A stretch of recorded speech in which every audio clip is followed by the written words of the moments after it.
Let's get into it. How did El Salvador Hold on, need to adjust that volume a little bit. There we go. solve crime? It's a wild It is so simple how they solve crime. They put all of the bad people in the jail. It is that easy.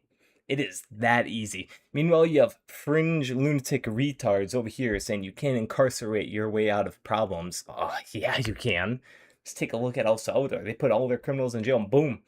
Their murder rate, like I said, I always go to this example. Their murder rate is like 2.5 times less than us, like per capita. Like, it's fucking insane.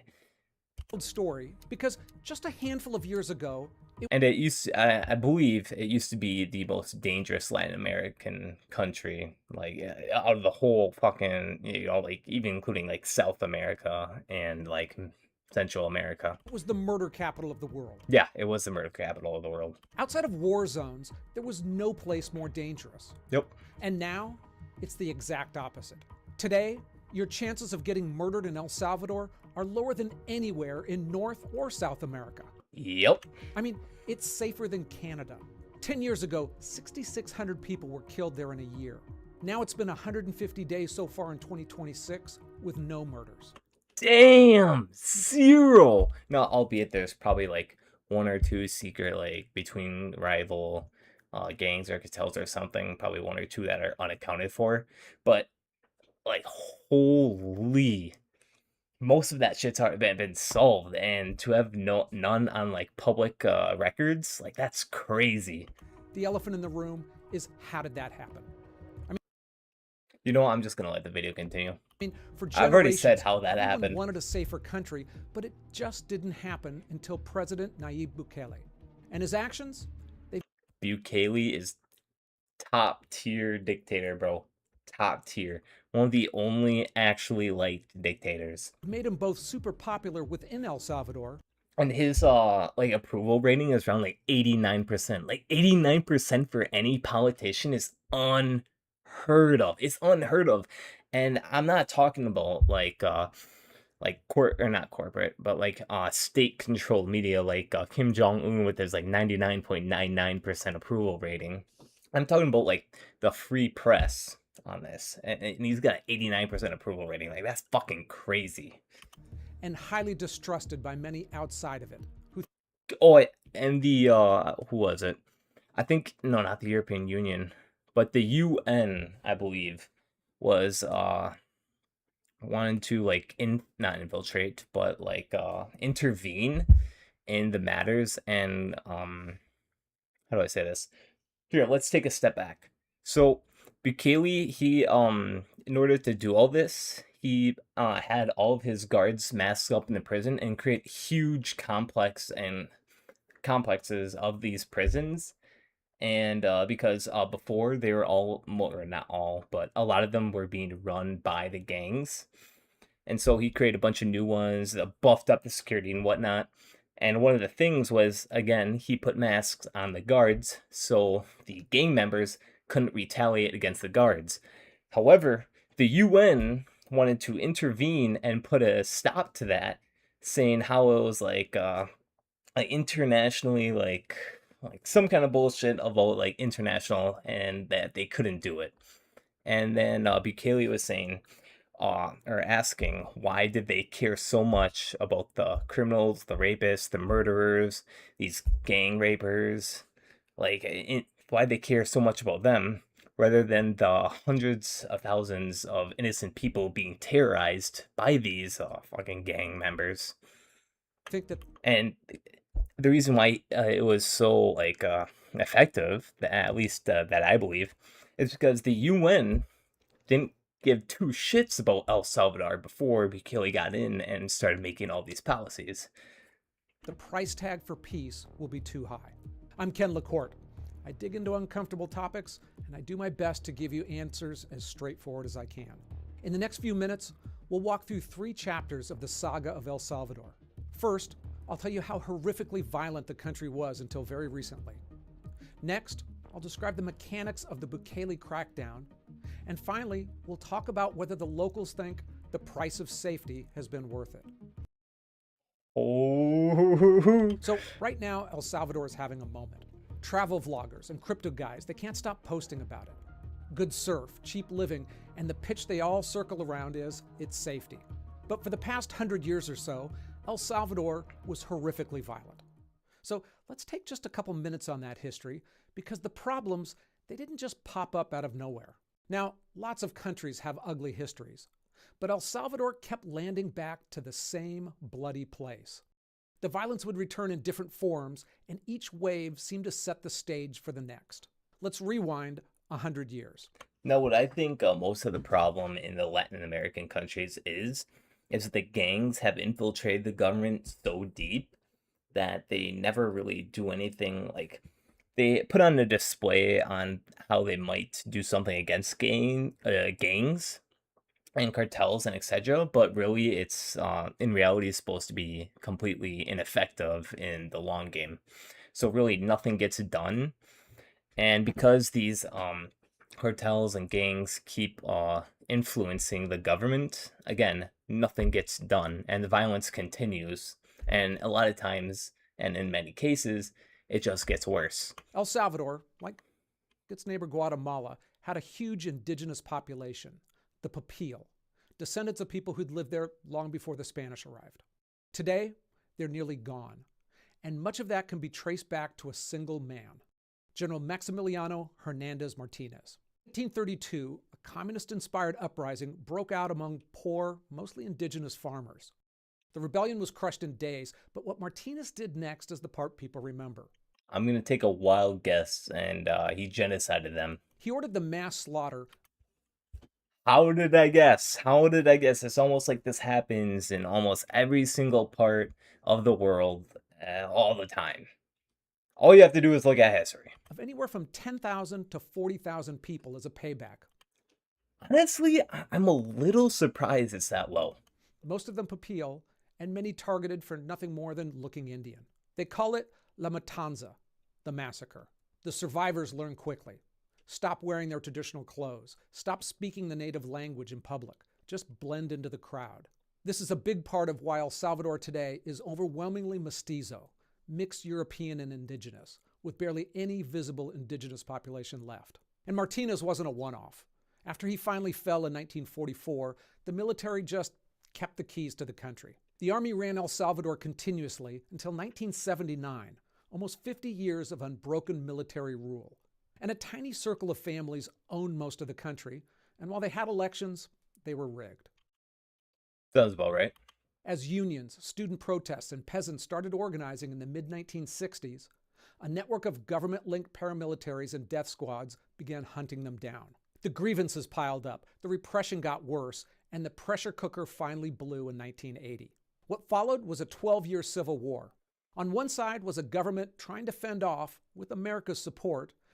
Honestly, I'm a little surprised that I've never heard about this civil war, although I can guess that almost every single Latin America between 1900, or specifically between 1900 and the 1990s, have had a civil war, but an insurgency at the height I'm of the surprised I Cold haven't heard of War. this one. On the other, a coalition of communist-linked guerrillas called the FMLN. Now, remember, this wasn't long after the Sandinistas took over in Nicaragua, so El Salvador was one of Ronald Reagan's lines in the sand. And it was an ugly war, even as wars go. Government death squads and army units murdered thousands, many civilians, even including Jesuit priests and one time American nuns. By the time the war ended 12 years later, about 75,000 people had been killed. And there's an interesting twist in the next era, the gang era that shaped the El Salvador that we saw today. It actually began in the United States. I'm actually a little bit surprised about that. Now, stay with me, because it's one of those facts that sounds backwards until you see the chain. The Civil War sent tens of thousands of refugees. Always, all right, now it's starting to make sense. Always with the refugees, they always got to flee somewhere. Fleeing north. And a lot of them, they ended up in Los Angeles. Young Salvadoran men there, surrounded by established gangs, formed their own. The infamous MS-13 and Barrio 18 were both founded in LA, not El Salvador. Some of MS-13's founders, they came straight from combat experience out of the war, and that gave the gang an early reputation for savagery. And the weapon that came to define them was the machete, a farm tool from the country that they'd left that was cheap and gruesome. MS-13 built its name on machete killings, hacking up victims and leaving the bodies as a message, and it became perhaps the most feared calling card in the hemisphere. Then, American immigration policy toughened up, and they started kicking them out. Between 1997 We need to do that nowadays. We need to kick way more people out. and 2015, the U.S. shipped back more than 90,000 back to El That's it. Should have been all of them. Salvador. And there, with an ineffective government on the ground, the gangs flourished. They built an almost parallel government that carved the country into territories and then taxed the heck out of it. So this is a story I want. Yep, always with the extortion. The gangs will always extort, and that will have several. It's like a butterfly effect. So if let's say they're extorting the bus drivers, well, the bus drivers have to pay this money. Now they have to up their prices on the tickets. And so people have to pay higher money to the tickets, and that's less money for food, for rent, etc. Not to mention that they're probably extorting many citizens at that, and the federal government itself. I wanted to learn firsthand, so I actually had a team meeting down in El Salvador just a few weeks ago. One of the people we talked to there described getting savagely beaten just for accidentally driving into the wrong gang's territory. Yeah, that happens, and in many cases that's unfortunately not only in El Salvador, and what I presume right now is the 1980s. That's many places in the world, and even some places inside the U.S. That's why what we need to do is immediately, like, the state needs to immediately call up the National Guard. And now this may be controversial, but in my opinion, just shoot them dead. Shoot these gang members dead. If you're shooting our civilians, why the hell should we put up with you? The fuck? No. No, this is a first world country. We shouldn't have any gangs like controlling anything. Like, that's retarded. A mistake he never made again. Others have written about how the gangs dictated where residents could walk, when they could be out, what they could wear, even who they could visit. This is starting to sound like who was in charge of Afghanistan? The Taliban, yeah, there we go. It's starting to sound like the Taliban. People had to carefully plan their lives to avoid crossing invisible lines. At its peak, 4 out of 5 small businesses were paying them protection money, as something close to 65,000 gang members controlled almost all of the country's towns and villages. And of course, that control came through murder.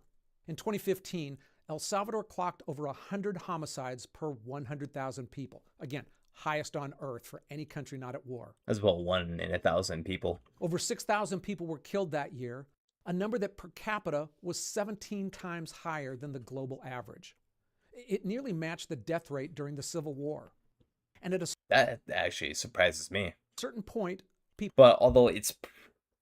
actually, I don't know. I was going to say it might be... You know what? I think it probably is kind of worse than the Civil War. Because everyone's being controlled through fear. Through how do I say this? Almost like a dystopian government. Kind of like that. And there's no set war, so you're not going to have too many other countries aiding you in this. People just left. They abandoned their homes, jobs, and lives to escape the gangs. Well over 1 million people came to the United States alone, and some estimate that a quarter of the country just got out. That's the hole El Salvador was in when Nayib Bukele came along. So before we go on, let's get in a quick word from today's sponsor, Surfshark. Now, El Salvador got a big handle on crime, but traveling can always expose you to more vulnerabilities with your data. Logging in to do some work while waiting for a flight, or scanning a QR code at a restaurant. Heck, even checking the news and updates in public places, there are a lot of times on any trip where someone else can potentially see what you're doing online. And that means passwords, sources, financial accounts, everything. Now, I'm not paranoid. That's just how unsecured Wi-Fi works. But Surfshark encrypts your connection on public Wi-Fi, masks your IP address, and covers unlimited devices. So your phone, laptop, and everything is protected under one account. And it goes beyond the connection itself. Surfshark also monitors your personal data for leaks and has a built-in tool that flags phishing emails before you click on something you shouldn't. Look, there are a lot of bad people trying to steal your data and your money, so it's important to be protected. So go to surfshark.com/elephants or use the code elephants at checkout to get 4 extra months of Surfshark VPN. Okay, back to El Salvador. So how did one man dig the country out of this? Simple, and it's what I think a lot of countries, especially our own, should do. They should immediately mobilize the National Guard and military and crack down hard on these 2%ers. Here's the first surprise. The Bukele crackdown, the mass arrests, the mega prison, the iron fist that the whole world now associates with him, it's not what propelled him into office in the first place. Back in 2019, his pitch was pretty generic: anti-corruption, clean government. That's smart by him. Start with a light pitch. That way the cartels and the gangs don't really notice him. Oh, he's just another average Joe politician. Well, all right, we won't really have to. We'll try to extort him normally, but he's not something we have to worry about. That's really smart by Bukele, actually. On crime, he talked about prevention, jobs for at-risk kids, investing in poor communities. He explicitly distanced himself from the old mano dura, the hardline crackdowns earlier presidents had tried and failed with. Candidate Bukele, he wasn't promising mass arrests and a mega prison, but that came later. And his personal background? It's quite unusual for El Salvador. He grew up rich, for one thing. His grandparents were Christian Palestinians who came to El Salvador around a century ago. His father converted to Islam, became an imam, and led the country's small Muslim community at one point. He also built a business empire. So Bukele grew up in solid upper-class surroundings, far from the poverty and the gang turf most Salvadorians experienced. Politically, Well, that's good for him. he started on the left. He entered politics with the FMLN, the same former Marxist guerrillas from the Civil War, by then were operating And then he probably realized how retarded it was. as a political party. He became the mayor of San Salvador in 2015, and he honed an important talent: social media. He ran his image like an influencer long before that was a thing for politicians. He answered citizens directly, and he turned city projects into viral moments. He was smooth, modern, and impossible to control, which is exactly why the FMLN threw him out of the party in 2017. He was too good for him. The official reason? He was accused of insulting a female colleague and throwing an apple at her, and the party expelled him for disrespect towards women. So I got a feeling that's not what actually happened. he built his own party, Nuevas Ideas, and in Or at least the bare minimum, that's not why they kicked him out. 2019, he won the presidency outright with 53% of the vote. That ended a 30-year stretch of the same two parties trading power back and forth. Now, here's a part of the story that people still argue about. There's some pretty credible reports that before the crackdown, Bukele's government was secretly negotiating with the gangs. An investigative outlet I'm sure they probably were, and it was probably to minimize conflict in the most they can. That way he can get more political power.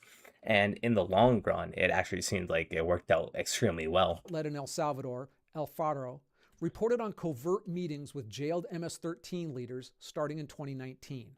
The U.S. Treasury later sanctioned 2 of his officials for allegedly trading prison perks in exchange for the gangs keeping killings down and delivering political support.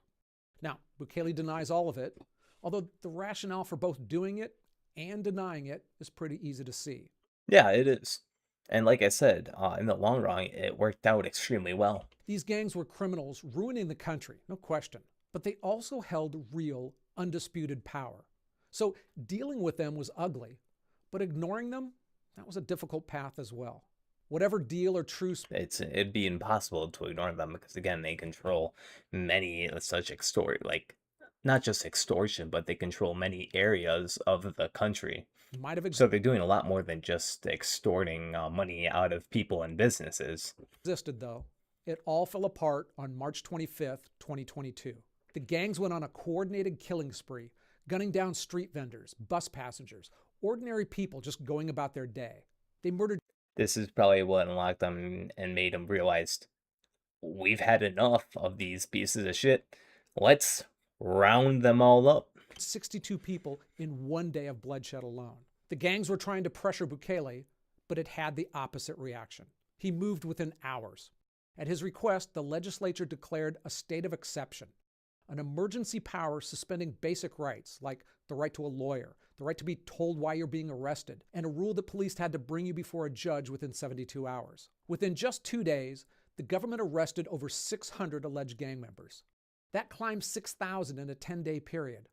And then they decided not to stop.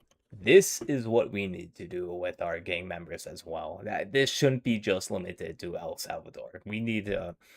Now, I'm not talking about suspending human rights, although it does seem to work extremely well. But again, I'm not in favor of suspending human rights, but I'm in favor of a huge crackdown on this criminal activity. Until they were all locked up. Now, it was a dragnet that rubbed some people, mainly outside of the country, the wrong way. Some officers said they were expected to hit a set number of arrests each day. Good, good. Finally making them doing work. The basis for an arrest? It could be broad. A gang tattoo. What kind of normal person gets a gang tattoo? The fuck? Nobody. Nobody does that shit. An anonymous tip from a neighbor living in a known gang neighborhood. Any of it could be enough to get someone picked up. Frontline police and soldiers. Because really, if you see, hold on, let me pull up that guy again. The basis for an arrest? You know what? Let me just pull up a photo.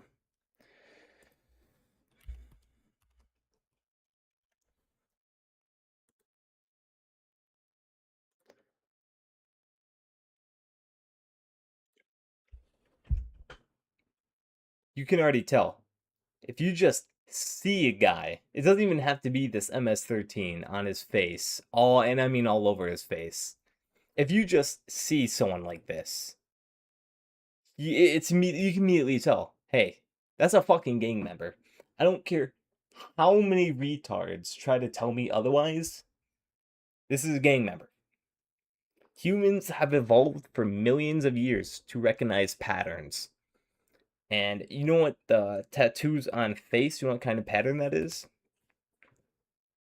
Bad life decisions. Very bad life decisions. It could be broad. A gang tattoo. An anonymous tip from a neighbor living in a known gang neighborhood. Any of it could be enough to get someone picked up. No, well, I'm actually a little, or I'm not really surprised, but at the same time, I'm a tiny bit surprised by just living in a gang member neighborhood. Because yes, I completely understand, like most people would definitely want to flee, but at the same time, there still could definitely or there could still definitely be people forced to live there. Although at the same time, how do I say this? Yeah, we'll just continue. Frontline police and soldiers made those calls on the street without a prosecutor or a judge signing off first. Courts handled the volume in bulk. The guys arrested were processed in group hearings, often by video, with public defenders. Now, I'm gonna distance ourselves away from America for a second and just focus on El Salvador. Right here, let me go back 5 seconds. Judge signing off first. Courts handled the volume in bulk. The guys arrested were processed in group. Now, there are gonna be the occasional innocent person arrested. However, I think this would be very, how do I say this? I think it's worth it. I think it's worth it. If you arrest 100 criminals or 99 criminals and one innocent, like that, when I mean criminals, I mean these gang members that rape, extort, kill, murder, torture the innocent population. If you arrest 99 of one of those and one innocent guy, I think it's worth it. I definitely do. And now relating back to like the United States, like holy, I've like let's take the deportations for an example. I think we deported around, I thought it'd be like 1 million people, and only I think it was 13 people wrongfully deported, and none of them were American citizens. And out of the deportations that were American citizens, it was literally the babies that were born here illegally that went with their families. and there have been 0 wrongful U.S. citizen deportations. Like, that's fucking insane. Those numbers are fucking great. But relating back to all this, yes, we have laws, but yes, some innocent people do go to jail. However, it's important to keep those laws. That way, we still crack down on these 2%ers rather than let the majority, 90%, suffer.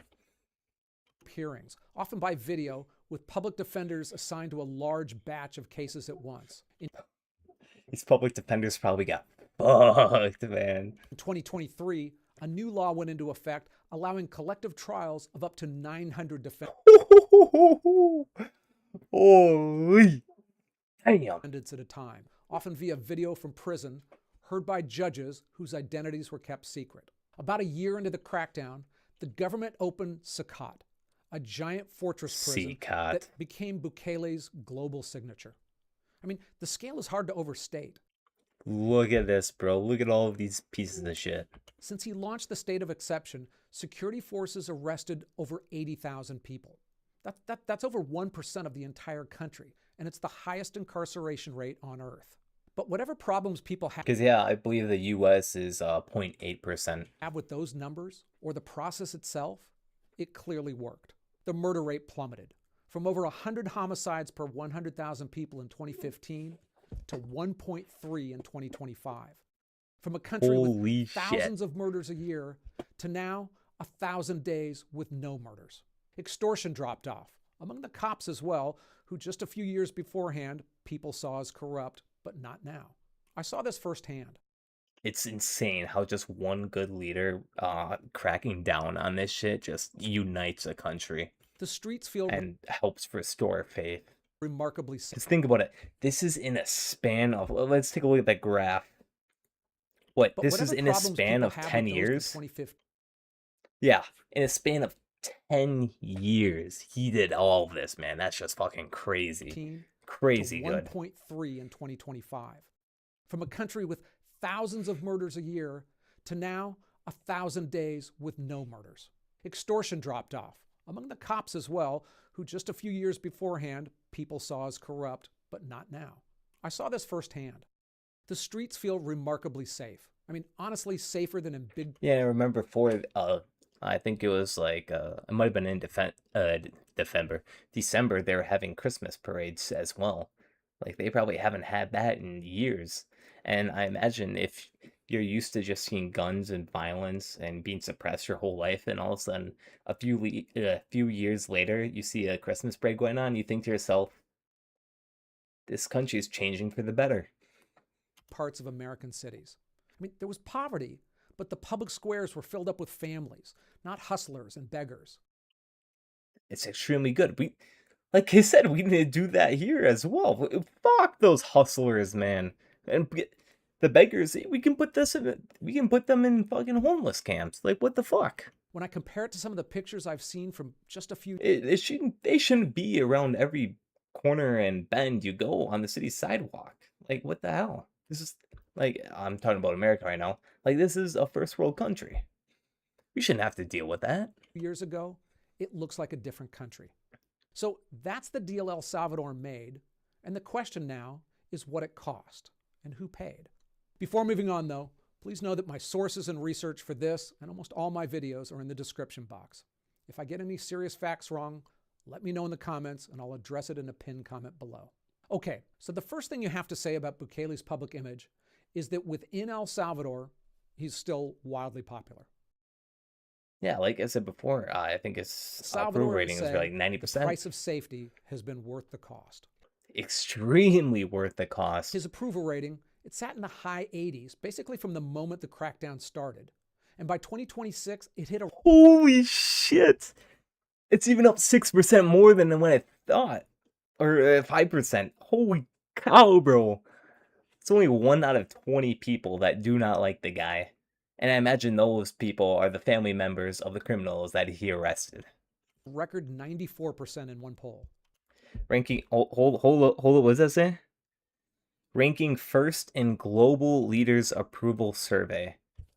I'm sorry, Kim Jong Un, you are not counted in this. You peak above everyone else. You're always number one, so we have to let other people. It hit a record 94% in one poll. I mean, those are rock star numbers. Politicians here in the US, they'd set their house on fire. Bro, they can't even, most of them can't even crack 50%, let alone 90. For numbers like that.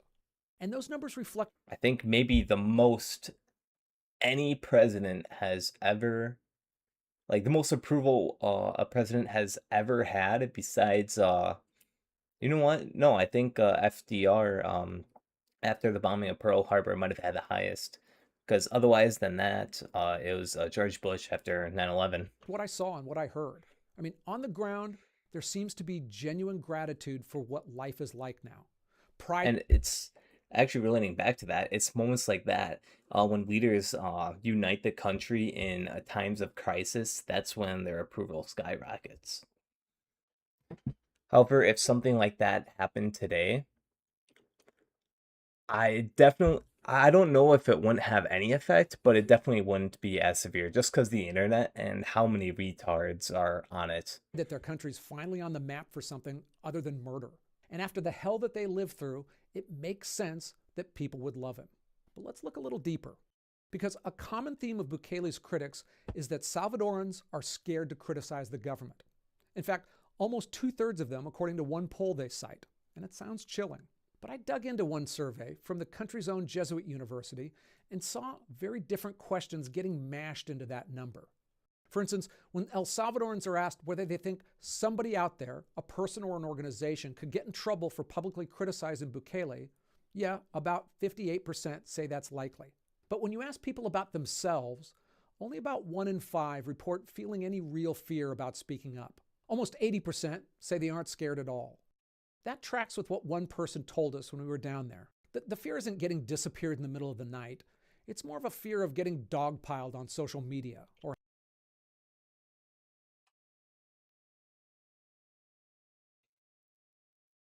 Sounds awfully familiar here in the United States. having some blowback from family, friends, or at work. It really does. Yeah, you're not getting fucking disappeared in the middle of the night by the government authorities. It's gonna be the retards and clowns that are coming after you, thinking they got the moral high ground. Yet still, with some, No, you shouldn't arrest the criminal, or no, you shouldn't arrest the three-time murderer. We should give him a second chance. Let him out in 5 years. Not put him in jail for the rest of his life. Like it's those people. there's a little bit of unease We, floating. you know it, I know it, we like all a know it. nagging worry about whether they've given up too much, I know too it's just fast to a single man. I mean, it's a country that lived through decades of military rule. Older Salvadorans know what backsliding into a strongman state looks like. And when their president brags on social media about being the world's coolest dictator, even as a joke, it doesn't exactly soothe the people who've But he's right. It doesn't soothe some people, but he's right. seen this movie before. And if you step outside the country, you get a very different conversation because people are ringing alarm bells. Foreign human rights groups, Yup, that is where they come in. the Organization of American The no, we shouldn't mass arrest the gangs that are brutalizing the people. No, we care about those. States, the UN, and even some Salvadoran organizations have called Bukele's crackdown inhumane. Some have even used the words crime against humanity, a specific legal charge. One international panel concluded that the scale of arbitrary detention and abuse in El Salvador. Yeah, and where were these people when these gangs were committing crimes against humanity, against their own people? Where were they? Well, they weren't. They weren't there. They weren't there whatsoever. They didn't give a fuck. Met that They're fake. They're frauds. threshold and has asked international tribunals to investigate. Now, Bukele's defenders, they have a fair point about panels like that. They aren't Salvadorans, but they're foreign academics weighing in from afar. But there are locals saying the same thing. I mean, especially the families of those in prisons, although they're nowhere near a majority. They cite the jailing of tens of thousands of people without a real due process, deaths in custody, reports of beating. Honestly, in my opinion, if I see an MS-13 tattoo on your face, I wouldn't care if you were in jail without process. The fuck? And most logical people wouldn't. They immediately know, oh, you're a fucking gang member. All right, go off to jail. Overcrowding, of people being held without their families even being told where they are. It's not just foreign busybodies complaining. And think about that incarceration number for a second. I mean, 1% of the country is in prison. Now, it's just like Asmongold says 1% is not enough. We need 2%. 2%. And those people, they have parents and brothers and sisters and cousins. Every single murderer, every single rapist, every single gang leader is going to have parents. And most of them are going to have siblings. Yeah, they were born a human. Doesn't mean they act like one, though. And friends. Just numerically, probably 10% of El Salvador has someone they love behind bars. I mean, even Bukele himself admitted the system swept up innocent people. No shit, that's what any good system does. Or that's what, actually, yeah, that's what any good system does. There is going to be a certain percent that is a false positive. Correct. It doesn't mean we should get rid of the system. Fuck no. November 2024, he stated publicly that 8,000 people detained under the state of exception had been determined to be innocent and released. Beyond that crackdown, though, he's also rewriting some of the country's rules. In 2020, he brought soldiers into the legislature to pressure a vote on their salaries.